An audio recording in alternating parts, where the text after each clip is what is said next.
अस्थि भांगिब नहीं सेटा मध्य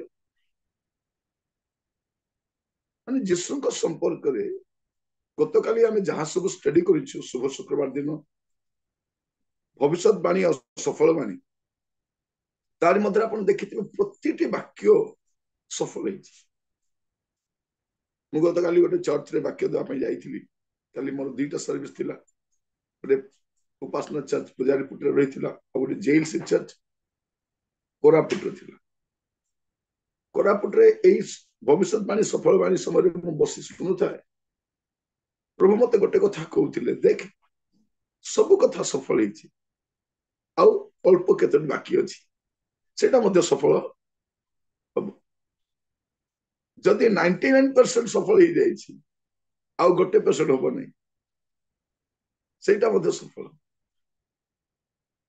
मो प्रार्थना बसी निज समीक्षा करूँ प्रिय भाई भौणी मैंने बाइबल भाया गोटे प्रमाण सिद्ध पुस्तक आ पृथ्वी कौटी पाइबे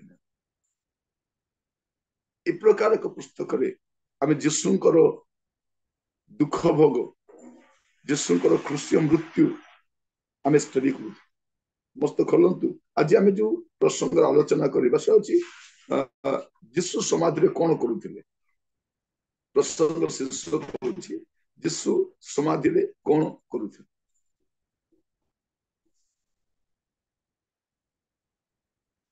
आपण मो सहित खोलिबे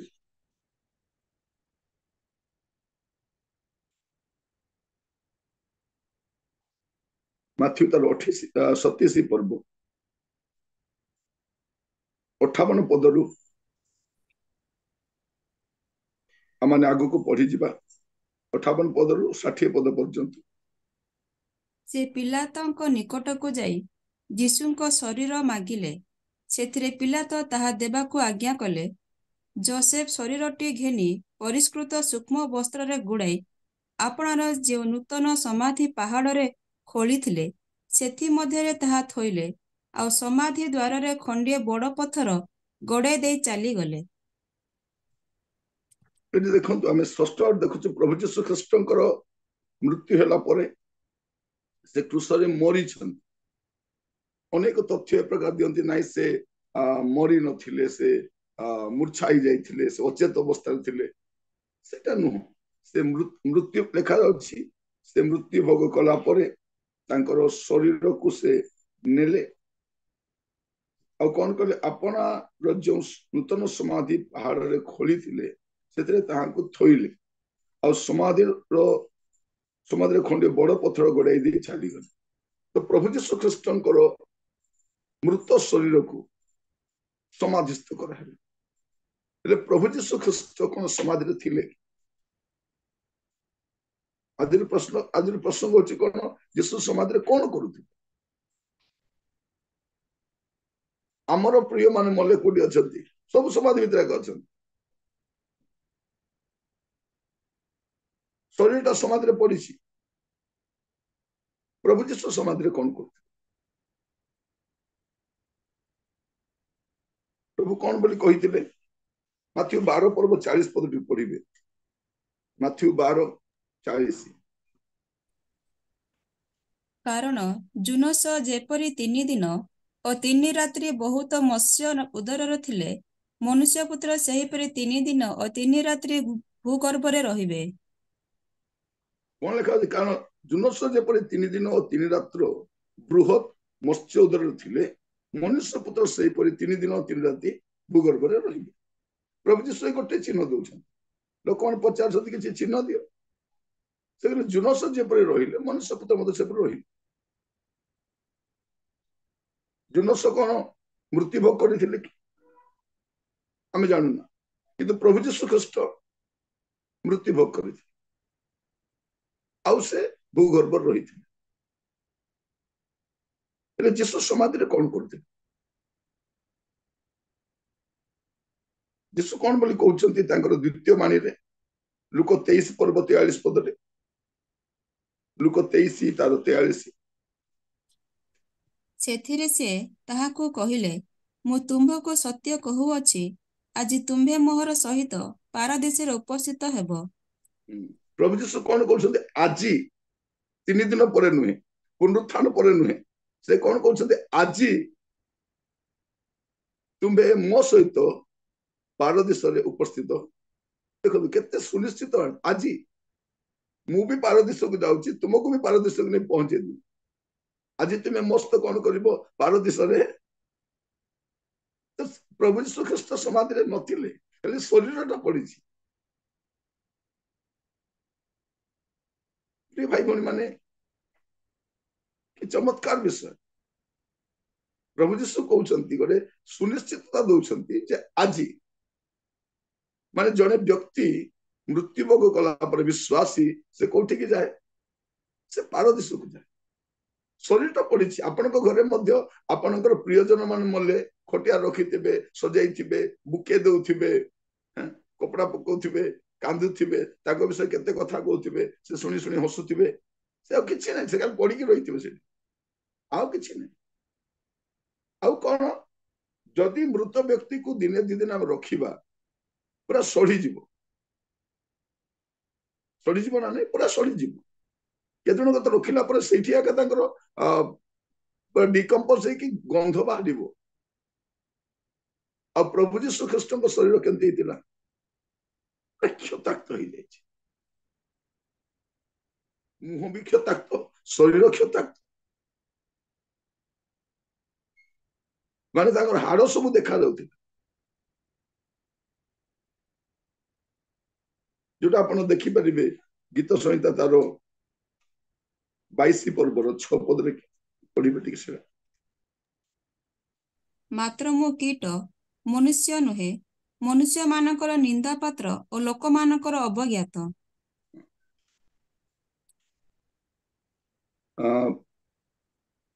22 पद मु आपना अस्थि सबु गणी पारे से माने मते अने चाहि रही थांते कौन लिखे मु अपना अस्थि सब गणी पारे माने प्रभु यीशु ख्रीष्टकर शरीर एते से माने ताको शरीर को नष्ट करथिले मारी मारी की हमर पाप सकाशे ताकर अस्थि सकल गणी हुए ताकर दाढ़ी उपाड़ी ए प्रकार एक शरीर को समाधि रखा जाउछि आउ 3 दिन रहुछि सेटा केमती हेबा कथा सड़ी जीवा कथा तो प्रभु यीशु ख्रीष्ट या कौन बोली कहते आज तुम्हें मो सहित पारदेश उपस्थित प्रिय भाई भौणी माने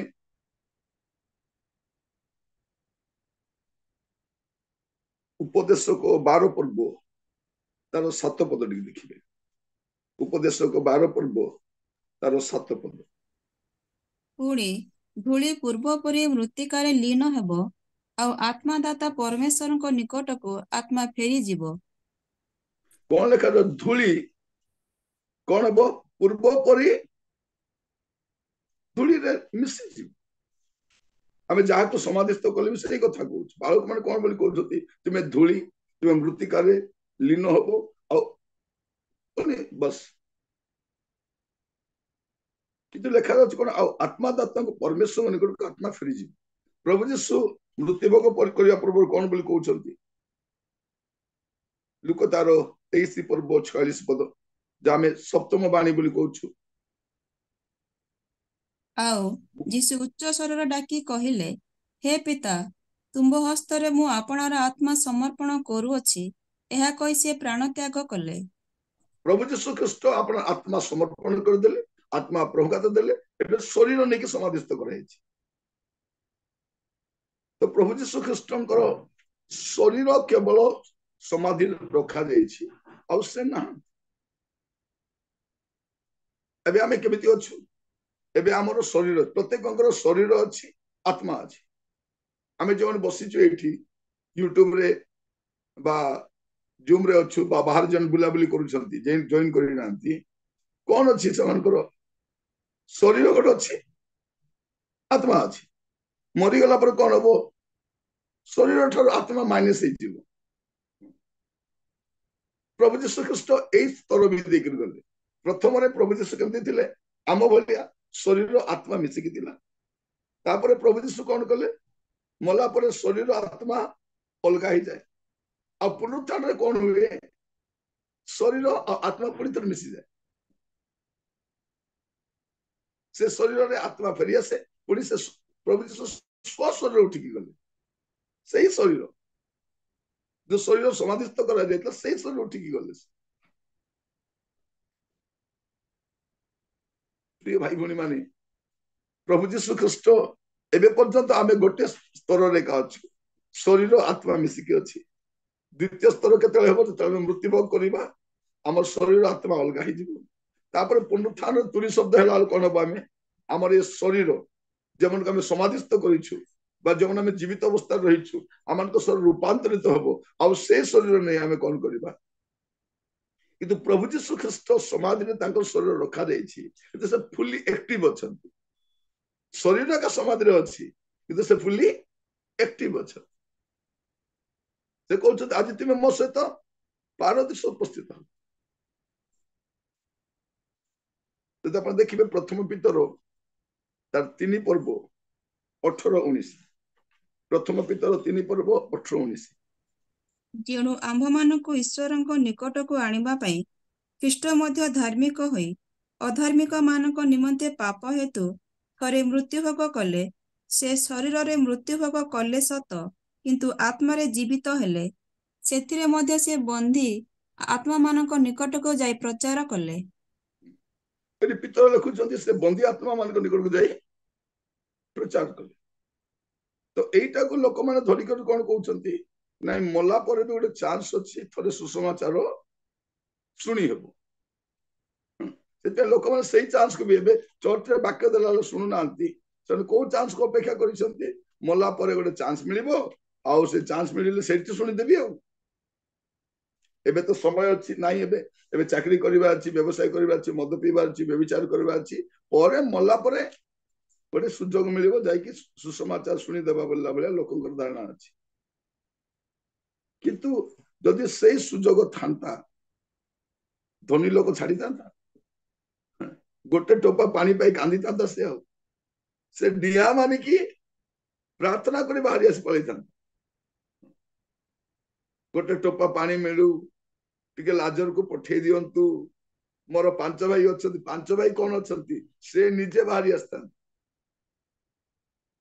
ନରକରୁ ସେ ବାହାରି ଆସି ପାରିଥାନ୍ତି प्रिय भाई भनी माने मृत्यु परे आउ सुसमाचार कौन मृत्यु परे बाइबल कौन कहूछि एवरी 9 पर्व ता 27-28 मनुष्य मानक निमंते जेपरि थरे मात्र मृत्यु आउ ताहा परे विचार निरूपित अछि सेहीपरि ख्रीष्ट मध्ये अनेकଙ୍କ पाप बहन करिबा निमंते थरे मात्र उत्सर्गीकृत होई द्वितीय थर पाप सकाशे नुहे वरं जो माने ताहाଙ୍କ उपक्षरे अछंती सेमानक परित्राण निमंते दर्शन देबे मृत्यु परे आउ सुजोग नै मृत्यु परे आउ सुसमाचार सुनिबो से अनुग्रह पाइबो से दया पाइबो मृत्यु परे किछि पाइबो मृत्यु परे तार विचार हो प्रभु यीशु ख्रीष्ट एश्योरेंस दउछ जदि तुमे आजि मन परिवर्तन करिवो तुमे मले मध्य आजि पारदेश को जाई पार आजि जाई पार ख्रीष्ट विश्वासी मान पय पारदेश अछि किंतु जब यीशु को ग्रहण करू नांती से मान पय मध्य अस्थायी दंड पाइबार स्थान अछि विचार पर स्थायी स्थान को पळेबे पारदेश मध्य अस्थायी जोटी की साधु भक्त मान आत्मा विश्राम करे साधु भक्त मान रुहंती से कारण आत्मा रुहे किंतु बाकी लोक कल बोल बेले बेले आप शुणी से आसिकी कहले मु भल जगार अच्छी मु आराम रे अच्छी से गुड़ा आप शुणी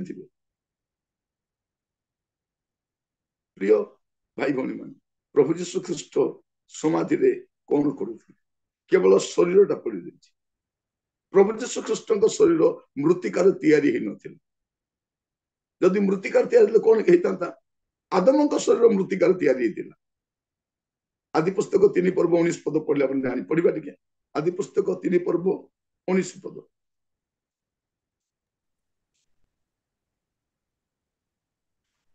ତୁମ୍ଭେ ଯେଉଁ ମୃତ୍ତିକାରୁ ଗୃହୀତ ହେଲ, ତହିଁରେ ନ ମିଶିବା ପର୍ଯ୍ୟନ୍ତ ମୁଖର ଝାଳରେ ଆହାର କରିବ, ଯେହେତୁ ତୁମ୍ଭେ ଧୂଳି ଓ ଧୂଳିରେ ପୁନର୍ବାର ମିଶିଯିବ। ଆଦମ କାହିଁରେ ତିଆରି ହେଲେ? ପ୍ରଥମ ଆଦମ ଧୂଳିରେ ତିଆରି ହେଲେ। ତେଣୁ ସେ କଣ କରିବେ? ସେ ଧୂଳିରେ ମିଶିବେ। ଆମେ ସେ ଆଦମଙ୍କ ଧୂଳିରୁ ଅଂଶ ଗୁଡାକ, ଆମେ ବି ଧୂଳିରେ ମିଶିବା। କିନ୍ତୁ ପ୍ରଭୁ ଯୀଶୁ ଖ୍ରୀଷ୍ଟ ଧୂଳିରେ ନିର୍ମିତ ହେଇନଥିଲେ। ଯୀଶୁ ଖ୍ରୀଷ୍ଟଙ୍କ ଶରୀର ଆପଣଙ୍କର ମୋର ଶରୀର ଭଳିଆ ନଥିଲା। ଯୋଉ ଶରୀରରେ ପାପ ନଥିଲା, ଯୋଉ ଶରୀରର ପୁରୁଷର ସ୍ପର୍ଶରେ ତିଆରି ହେଇନଥିଲା, ମାଂସିକ ଶରୀର ନଥିଲା। ଆପଣ ଦେଖିବେ ଲୁକ ତାର ପ୍ରଥମ ଅଧ୍ୟାୟ ତାର 35 ପଦ। ଦୂତ ତାଙ୍କୁ ଉତ୍ତର ଦେଲେ, ପବିତ୍ର ଆତ୍ମା ତୁମ୍ଭ ଉପରେ ଅବତରଣ କରିବେ ଓ ପରାତ୍ମାଙ୍କ ଶକ୍ତି ତୁମ୍ଭକୁ ଆବରିବ। ଏଣୁ ଯେ ଜାତ ହେବେ ସେ ପବିତ୍ର ଓ ଈଶ୍ୱରଙ୍କ ପୁତ୍ର ବୋଲି ଖ୍ୟାତ ହେବେ। କଣ ଲେଖା ଅଛି? ପ୍ରଭୁ ଯୀଶୁ ଖ୍ରୀଷ୍ଟ କେମିତି ଜନ୍ମ ହେବେ? ପବିତ୍ର ଆତ୍ମା ତୁମ ଉପରେ ଅବତରଣ କରିବେ, ପରାତ୍ମାଙ୍କ ଶକ୍ତି ତୁମକୁ ଆବରିବ। ଏଣୁ ଯେ ଜାତ ହେବେ ସେ ଈଶ୍ୱରଙ୍କ ପୁତ୍ର ବୋଲି ଖ୍ୟାତ ହେବେ। ଆଦମ ମୃତ୍ତିକାରେ ତିଆରି ହେଲେ, କିନ୍ତୁ ପ୍ରଭୁ ଯୀଶୁ ଖ୍ରୀଷ୍ଟ ଆତ୍ମାଙ୍କ ଦ୍ୱାରା, ପବିତ୍ର ଆତ୍ମାଙ୍କ ଦ୍ୱାରା ସେ ଗର୍ଭଧାରଣ କରାଯାଇଥିଲେ। ଆଉ ପ୍ରଭୁ ଯୀଶୁ ଖ୍ରୀଷ୍ଟଙ୍କ ଶରୀର କେମିତି ଥିଲା? ପବିତ୍ର ଥିଲା। ପ୍ରିୟ ଭାଇ ଭଉଣୀ ମାନେ, ମୁଁ କହୁଥିଲି ଆପଣ ମାନଙ୍କୁ, ଯଦି ଆମର ପରିବାରରେ କେହି ଚାଲି ଯାଆନ୍ତି, ସ୍ମେଲ ଆସେ। ସେଇଥିପାଇଁ ଆମମାନଙ୍କ ଘରେ କଣ ୟୁଜ କରାଯାଏ? ମୃତ ଶରୀରକୁ ରଖିଥିଲେ ଲୋକମାନେ ବାରମ୍ବାର ତାକୁ ସ୍ପ୍ରେ କରିଥାନ୍ତି। ସ୍ମେଲ ଆସୁଛି, ଟିକେ ସ୍ପ୍ରେ କର। ଅନେକ ଘରେ କଣ କରାଯାଏ? ଅଗରବତୀ ଗୁଡାକ ଲଗାନ୍ତି। ଆଉ ଆଜିକାଲି ତ ଲୋକମାନଙ୍କୁ ଫ୍ରିଜର ବକ୍ସରେ ରଖିବା ଆରମ୍ଭ କଲେଣି। ଫ୍ରିଜର ବକ୍ସ ରଖିବେ, ସେ ଫ୍ରିଜର ବକ୍ସରେ ରହିବା ସମୟ ଯାକ ଭଲଥିବ। ଆଉ ସେ ଫ୍ରିଜର ବକ୍ସ କରେଣ୍ଟ ପଳେଇଲା ବୋଲି ଗଲା, ସେଇଟା ସେ ପୁଣି ସଢିବାକୁ ଆରମ୍ଭ ହବ। ତ ଆମର ଶରୀର ସଢା ଶରୀର, କିନ୍ତୁ ପ୍ରଭୁ ଯୀଶୁ ଖ୍ରୀଷ୍ଟଙ୍କ ଶରୀର ସେ ପ୍ରକାର ନଥିଲା। ପ୍ରଭୁ ଯୀଶୁ ଖ୍ରୀଷ୍ଟଙ୍କ ଶରୀର ସେ ପ୍ରକାର ନଥିଲା। ଆପଣ ପଢିବେ ସେ ପଦଟା ଟିକେ, ପ୍ରେରିତ 2 ପର୍ବ ତାର 27 ପଦ। କାରଣ ତୁମ୍ଭେ ମୋହର ପ୍ରାଣକୁ ପାତାଳରେ ପରିତ୍ୟାଗ କରିବ ନାହିଁ, କିମ୍ବା ଆପଣ ଭକ୍ତକୁ କ୍ଷୟ ପାଇବାକୁ ଦେବ ନାହିଁ। ଏଠି କଣ ଲେଖା ଯାଉଛି? କେତେ ସୁନ୍ଦର ଦେଖନ୍ତୁ, ପ୍ରଭୁ ଯୀଶୁ ଖ୍ରୀଷ୍ଟଙ୍କ ବିଷୟରେ କୁହାଯାଉଛି, କାରଣ ତୁମେ ମୋର ପ୍ରାଣକୁ ପାତାଳରେ ପରିତ୍ୟାଗ କରିବନି। ପ୍ରଭୁ ଯୀଶୁ ଖ୍ରୀଷ୍ଟଙ୍କର ପ୍ରାଣ ସେଇଠି ନଥିଲା। ପରିତ୍ୟାଗ କରିବ ନାହିଁ, ଆପଣା ଭକ୍ତକୁ, ଆପଣା ପ୍ରିୟଜନକୁ କ୍ଷୟ ପାଇବାକୁ ଦବ ନାହିଁ। ପ୍ରଭୁ ଯୀଶୁ ଖ୍ରୀଷ୍ଟଙ୍କ ଶରୀର ସମାଧିରେ ରଖାଯାଇଛି, 3 ଦିନ ରହିଛି, କିନ୍ତୁ କଣ ହେଇନାହିଁ? ସେଇଟା ସଢି ନାହିଁ। ଭାବି ଦେଖନ୍ତୁ ପ୍ରିୟ, ଆମେ ହେଲେ କଣ ସଢିଯିବା? ଆମର ଯୋଉମାନଙ୍କୁ ସମାଧିସ୍ଥ କରାଯାଉଛି ସଢିଯିବେ, ସେ ପ୍ରଥମ ଦିନ ଗନ୍ଧିବାକୁ ଆରମ୍ଭ ହବ। ଅନେକଙ୍କୁ ତ ମେଡିକାଲ ଆଣିଲା ବେଳକୁ ଏତେ ଦିନେ 2 ଦିନ ହେଇଯିବ, ପୁରା ସ୍ମେଲ ଆସିବ, ଘରକୁ ବି ଆଣିବେନି, ସିଧା ସମାଧି ସ୍ଥଳକୁ ନେଇଯିବ। ପ୍ରଭୁ ଯୀଶୁ ଖ୍ରୀଷ୍ଟଙ୍କ ଶରୀର ଏତେ କ୍ଷତାକ୍ତ ହେଇଥିଲା, ତାଙ୍କୁ ଏତେ ମାରିଥିଲେ, ମାଂସ ଗୁଡାକ ଝୁଲୁଥିଲା, ରକ୍ତ ସବୁ ବହି ଯାଇଥିଲା, କିନ୍ତୁ ସେ ଶରୀର ସଢି ନାହିଁ। ସେଇଥିପାଇଁ ସେ ପ୍ରଭୁ ଯୀଶୁ କଣ କରୁ? ମୁଁ ପୁନରୁତ୍ଥାନ ଆଉ ଜୀବନ। ସେଦିନ ସଢି ଯାଇଥିବା ଲାଜରକୁ ଉଠେଇଲେ। ଯୋଉ ପ୍ରଭୁ ସଢି ଯାଇଥିବା ଲାଜରକୁ ଉଠେଇଛନ୍ତି, ସେ ଆମର ସଢା ଶରୀର ଯାହା ମୃତ୍ତିକା ମଧ୍ୟରେ ମିଶିଲା ପରେ ମଧ୍ୟ ତାକୁ ପୁନର୍ଜୀବିତ କରିଥିଲେ। ଦେଖାଯାଉଛି ଯେଉଁମାନେ ମନୁଷ୍ୟ ପୁତ୍ରଙ୍କ ସ୍ୱର ଶୁଣିବେ ସେମାନେ ସମାଧିରୁ ବାହାରି ଆସିବେ। ପ୍ରିୟ ଭାଇ ଭଉଣୀ ମାନେ, ପ୍ରଭୁ ଯୀଶୁ ଖ୍ରୀଷ୍ଟ ସମାଧିରେ ନଥିଲେ, କେବଳ ଶରୀର ଥିଲା। ଆଉ ପୁନରୁତ୍ଥାନ ସକାଳେ କଣ ହଉଛି? ପ୍ରଭୁ ଯୀଶୁ ଖ୍ରୀଷ୍ଟଙ୍କର ସେଇ ଶରୀରରେ ଆତ୍ମା ପୁଣି ପ୍ରବେଶ କରୁଛି, ଆଉ ସେ ଶରୀରରେ ପୁନରୁତ୍ଥିତ ହଉଛନ୍ତି। ଯେତେବେଳେ ମହିଳା ମାନେ ଦେଖିବା ପାଇଁ ଯାଉଛନ୍ତି, ତାକୁ ଦେଖ ଏଇଠି ଥୁଆ ହେଇଥିଲା, ତାଙ୍କ ଶରୀର ନାହିଁ ଏଠି, ସେ ଯେପରି କହିଥିଲେ ସେପରି ଉଠି ଅଛନ୍ତି, କେବଳ ଶରୀର ଥୁଆ ହେଇଛି। 2000 ବର୍ଷ ପୂର୍ବେ ସମାଧିରେ ସେ ହାରମତିଆ ଯୋସେଫଙ୍କର ସମାଧିରେ ଗୋଟେ ସଫା କପଡାରେ ଘୋଡେଇକି ତାଙ୍କୁ ଥୁଆ ହେଇଛି। ବାହାରେ କେଉଁମାନେ ଜଗିଛନ୍ତି? ସୈନ୍ୟମାନେ ଜଗିଛନ୍ତି। କୋଉଟା ଜଗିଛନ୍ତି? ଶରୀରକୁ ଜଗିଛନ୍ତି। ଯୀଶୁ କୋଉଠି ଅଛନ୍ତି? ଯୀଶୁ ବାହାରେ ଅଛନ୍ତି। ଯୀଶୁ ଖ୍ରୀଷ୍ଟ ମରିବା ସମୟରେ ହିଁ କହିକି ଗଲେ, କଣ ବୋଲି କହୁଛନ୍ତି? ପିତା କଣ କରୁଛି? ତୁମ ହସ୍ତରେ ମୁଁ ଆପଣ ଆତ୍ମା ସମର୍ପଣ କରୁଅଛି। ଆତ୍ମା ଆତ୍ମାଦାତାଙ୍କ କତିକି ଚାଲିଯାଏ। ଯଦି ମୃତ୍ତିକାର ତିଆରି ହେଇଥିଲା ମୃତ୍ତିକାର ମିଶିଯିବ, କିନ୍ତୁ ଯୀଶୁଙ୍କ ଶରୀର ମୃତ୍ତିକାର ତିଆରି ହେଇନଥିଲା। ପାପ ରହିତ ଶରୀର, ପାପ ଯୁକ୍ତ ଶରୀର, ପାପ ନଥିଲା, କୌଣସି ଖୁଣ ନଥିଲା। ପ୍ରିୟ ଭାଇ ଭଉଣୀ ମାନେ, ପ୍ରଭୁ ଯୀଶୁ ଖ୍ରୀଷ୍ଟ ଆମ ମାନଙ୍କ ପାଇଁ ଜଗତକୁ ଆସିଲେ ଆଉ ପରିତ୍ରାଣ କାର୍ଯ୍ୟ ସାଧନ କଲେ। ଯୀଶୁ ସମାଧିରେ ସେ ନଥିଲେ। ସେଇଥିପାଇଁ ସେ ପ୍ରମିସ କରୁଛନ୍ତି, ଆଜି ତୁମେ ମସ୍ତ ପାରଦୀସରେ ଉପସ୍ଥିତ ହବ। ଲୋକମାନେ ସେଇ କଥା କୁହନ୍ତି ଯେ ମୃତ ମାନଙ୍କ ନିକଟରେ ସୁସମାଚାର ପ୍ରଚାରିତ ହେଲା। କିନ୍ତୁ ଯଦି ମୃତ ମାନଙ୍କ ନିକଟରେ ସୁସମାଚାର ପ୍ରଚାରିତ ହେବ, ତାହେଲେ ବାକି ଲୋକମାନେ କଣ କରିବେ? ସେମାନେ ମଧ୍ୟ, ଆପଣ ପଢିବେ ସେଇଟା ପ୍ରଥମ ପିତର 4 ପର୍ବ 5 ଆଉ 6 ପଦ। କିନ୍ତୁ ଯେ ଜୀବିତ ଓ ମୃତ ଲୋକମାନଙ୍କର ବିଚାର କରିବାକୁ ଉଦ୍ୟତ, ତାହାଙ୍କ ଛାମୁରେ ସେମାନଙ୍କୁ ନିକାଶ ଦେବାକୁ ହେବ। କାରଣ ଏହି ଉଦ୍ଦେଶ୍ୟରେ ମୃତମାନଙ୍କ ନିକଟରେ ମଧ୍ୟ ସୁସମାଚାର ପ୍ରଚାରିତ ହେଲା, ଯେପରି ସେମାନେ ମନୁଷ୍ୟମାନଙ୍କ ସଦୃଶ୍ୟ ଶରୀରରେ ବିଚାରିତ ହେଲେ ହିଁ ଈଶ୍ୱରଙ୍କ ସଦୃଶ୍ୟ ଆତ୍ମାରେ ସଜୀବ ହେବେ। ଲୋକମାନେ କଣ କରୁଛନ୍ତି? ଏଇ ପଦକୁ ଧରିକି କଣ ବୁଝାଇବା ଚେଷ୍ଟା କରୁଛନ୍ତି ଯେ ମୃତମାନଙ୍କ ନିକଟରେ ମଧ୍ୟ ସୁସମାଚାର ପ୍ରଚାରିତ ହେଲା। ସେମାନେ କଣ କହୁଛନ୍ତି ଯେ ପ୍ରଭୁ ଯୀଶୁ ଖ୍ରୀଷ୍ଟ କଣ କଲେ ନା ସେ ମୃତ୍ୟୁଭୋଗ କଲା ପରେ ସେ ମୃତମାନଙ୍କ କତିକି ଗଲେ ଆଉ ସେମାନଙ୍କୁ କଣ କଲେ? ସୁସମାଚାର ଦେଲେ ବୋଲି କହୁଛନ୍ତି ଏଇ ପଦକୁ ଧରିକି। କିନ୍ତୁ ଯଦି ମୃତମାନେ ସୁସମାଚାର ଶୁଣିବାର ସୌଭାଗ୍ୟ ପାଇବେ, ତାହେଲେ ଆମର ଯୋଉ ଲୋକମାନେ ମଦ ପିଇ ବ୍ୟଭିଚାର କରି ପାପ କାମ କରି ପ୍ରଭୁଙ୍କୁ ଗ୍ରହଣ କରି ମରିଛନ୍ତି, ସେମାନେ ମଧ୍ୟ ଦିନେ ନା ଦିନେ ରକ୍ଷା ପାଇଁ ପଳେଇବେ। ବାଇବଲ ସେମିତି କହୁନି। ବାଇବଲ କଣ କହୁଛି? ଜୀବନ କାଳ ମଧ୍ୟରେ ଜଣେ ଲୋକକୁ ଅନୁଗ୍ରହ ଦିଆଯାଏ, ତାକୁ ଦୟା କରାଯାଏ, ତାକୁ ସୁସମାଚାର ଦିଆଯାଏ, ପ୍ରଭୁ ଅନୁଗ୍ରହ କରନ୍ତି, ଆତ୍ମାଙ୍କ ଦ୍ୱାରା କଥା ହୁଅନ୍ତି। ଯଦି ପରିବର୍ତ୍ତନ ହେଲା ତ ଭଲ କଥା, ନଚେତ ତା ପାଇଁ ନରକ ରହିଛି। ଅନେକ ଲୋକ ଭାବୁଛନ୍ତି ମଲା ପରେ, ଯେହେତୁ ମଲା ପରେ ସେ ଉଦ୍ଧାର ପାଇପାରିବ ବୋଲି ଚିନ୍ତା ଥିବାରୁ କରନ୍ତ ଚାଲିଥିଲା ଯେ ମଲା ଲୋକମାନେ ବାପତିସ୍ମ ବି ନଉଥିଲେ। କାହିଁକି? ସେ ସୁସମାଚାର ଶୁଣି ପରିବର୍ତ୍ତନ ହେଇଯାଇଥିବ, ହେଲେ ବାପତିସ୍ମ ନେଇନାହାନ୍ତି। କଣ କରିବାର ଅଛି? କରନ୍ତୀୟ ମୂଳ ଲୋକମାନେ ସେ ମଲା ଲୋକମାନଙ୍କ ପାଇଁ ବାପତିସ୍ମ ନଉଥିଲେ।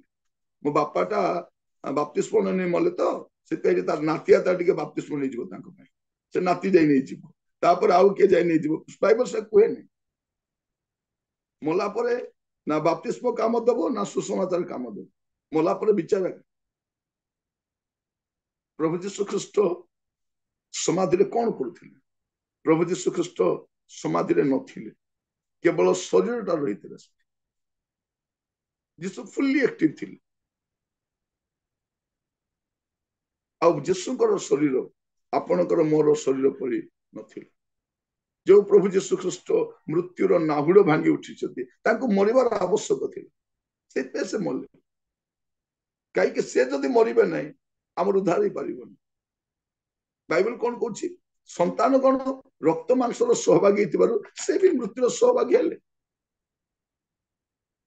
ସେ ମଧ୍ୟ ମୃତ୍ୟୁର, ସେଇଥିପାଇଁ ପ୍ରଭୁ ଯୀଶୁ ଖ୍ରୀଷ୍ଟ ମୃତ୍ୟୁଭୋଗ କରୁଛନ୍ତି। ଆଉ ମୃତ୍ୟୁଭୋଗ କରିବାର ଅନ୍ୟ କୌଣସି, ପଢିବେ ସେ ପଦଟା ଟିକେ, ଏଭ୍ରି ତାର 2 ପର୍ବ 14 ପଦ।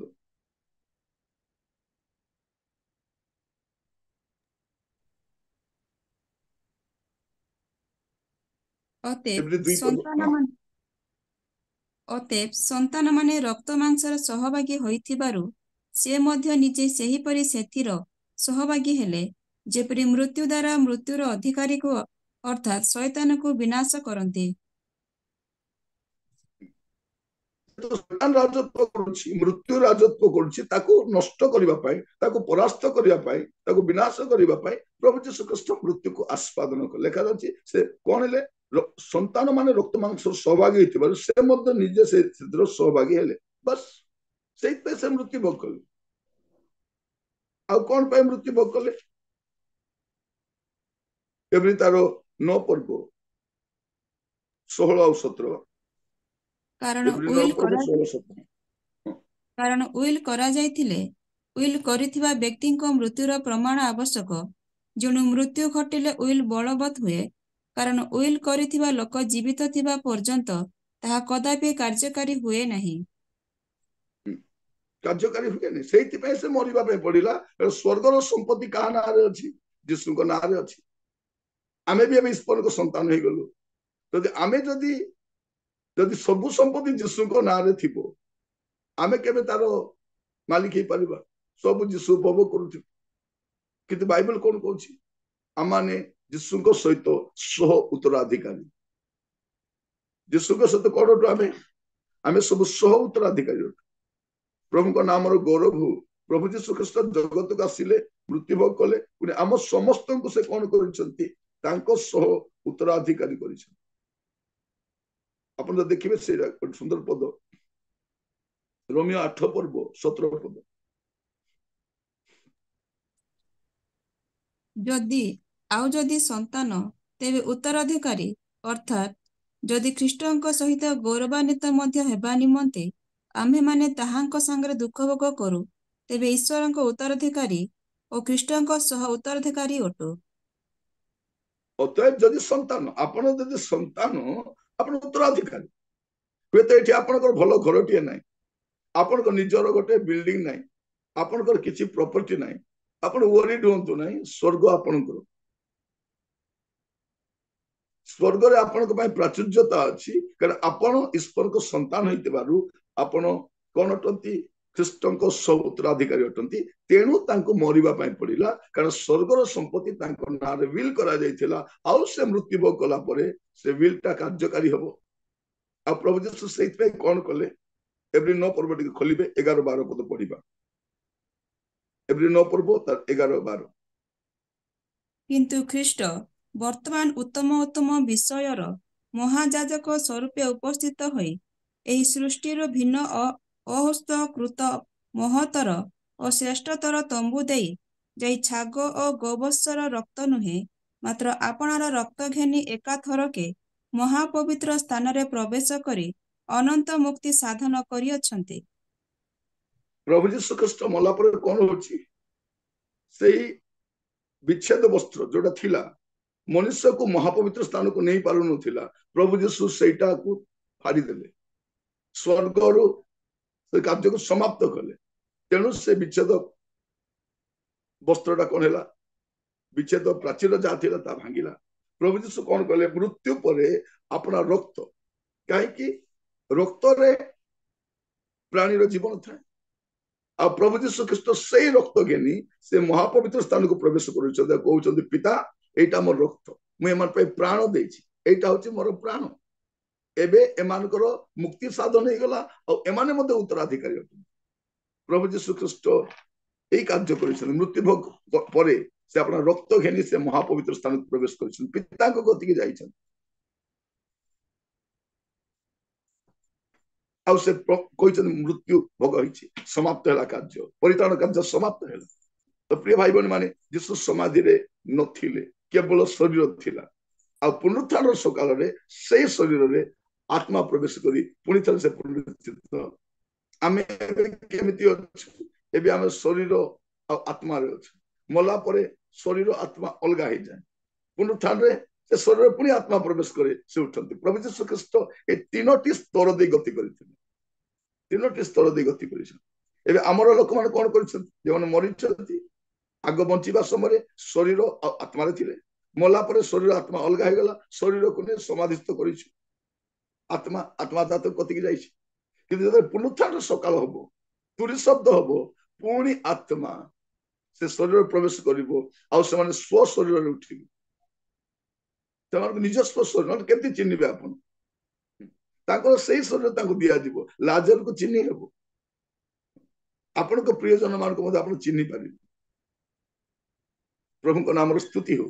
ପ୍ରଭୁ ଯୀଶୁ ଖ୍ରୀଷ୍ଟ ଅନନ୍ୟ ଅଟନ୍ତି। ପ୍ରଭୁଙ୍କ ନାମର ସ୍ତୁତି ହଉ। ଯୀଶୁ ସମାଧିରେ ନଥିଲେ, ତାଙ୍କ ଶରୀର ହିଁ ରହିଥିଲା। ସେ ଫୁଲି ଆକ୍ଟିଭ ଥିଲେ।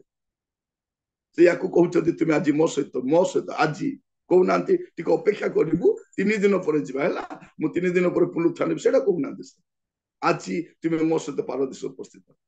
ପ୍ରଭୁଙ୍କ ନାମ ସ୍ତୁତି ହଉ। ପ୍ରିୟ ଭାଇ ଭଉଣୀ ମାନେ, ଆମେ ଏକ ଜୀବିତ ପରମେଶ୍ୱରଙ୍କ ସେବା କରୁଛୁ। କେତେ ବଡ ବିଷୟ! ଏମିତିକା ଘଟଣା ଗୁଡାକ ଅନ୍ୟ କୌଣସି ଦେବଦେବୀର ଜୀବନ ଘଟିନାହିଁ। କାଳ୍ପନିକ କାହାଣୀ ଗୁଡାକ କଣ ହବ? ପଥରରେ କଣ ପ୍ରାଣ ଥାଏ? କାହାଣୀରେ କଣ ପ୍ରାଣ ଥାଏ? ସେମାନେ କାହାଣୀରେ ଜନ୍ମ ହେଇଛନ୍ତି, ଯୀଶୁ ବାସ୍ତବରେ ଜନ୍ମ ହେଇଛନ୍ତି। ଦେଖନ୍ତୁ, ଆମର ଦେଶରେ କୋଉ ଭଗବାନର ସମାଧି ଅଛି? ନାଇଁ, କାହାଣୀର ସମାଧି ନଥାଏ।